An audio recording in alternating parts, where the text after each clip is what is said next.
but I have a lot of different business ventures I'm doing right now. And tell us about some of your other business ventures. Travel company, Nomad Hill, that I've been in ownership for over 9 years now. And, we've done it extremely well. And I'm very fortunate with the way we structure. We haven't, been hurt in that business because a lot of people aren't traveling right now. But, we've been able to stay afloat. I'm in the hospitality business as well, retail development.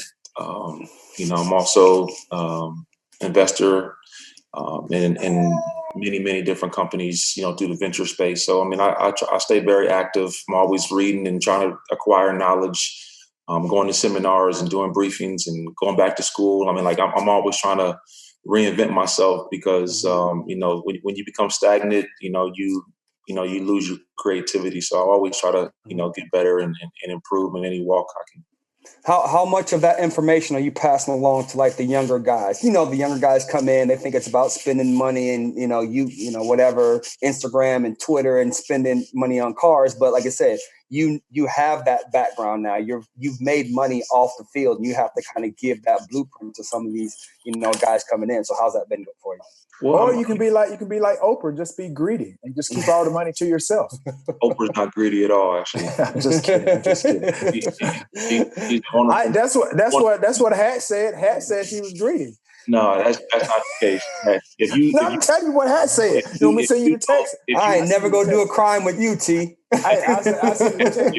If you knew Oprah and what she's about, I'm very close with Stedman Graham, like very close. I spend a great deal of time with him, one of the most knowledgeable men I've ever been around. And Oprah has one of the biggest hearts I've ever seen in my life. Of course. She does so many things that nobody even knows about. She truly invests in her people, and, she makes me proud to know, her family. She's a wonderful woman. Mm-hmm. So let me ask you that. Like I said, I'm going to dig a little deeper with that right there, because you get to talk to Oprah because you know Stedman, and you get to talk to some of these owners, and you get to find out that real blueprint of success. But what about the people out there who are 25, 30-year-old entrepreneurs who don't have a phone book like Larry Fitzgerald? Like, what do you say to those type of guys who are just trying to I have maybe, a good job and make good money, and I want to invest and be an entrepreneur, but they don't have the phone book that you have. So what's their blueprint for them? Actually, I didn't have a phone book like Larry Fitzgerald until I had a phone book like Larry Fitzgerald.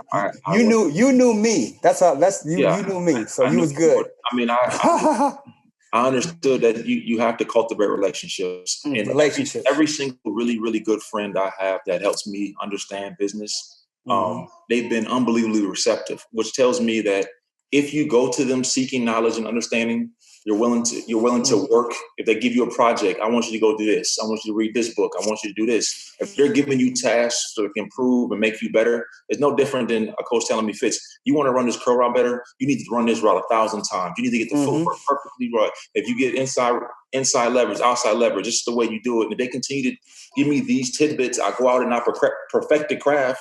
Then they give me the next assignment. And that's what I've continued to do, and those relationships are built over years and years of trust and following through when you say you're going to do things. And that's how relationships are developed. No different than, with your quarterback running routes. The reason that,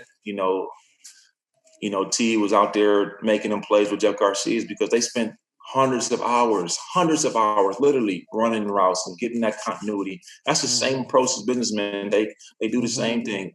And so it just comes down to just putting in the time.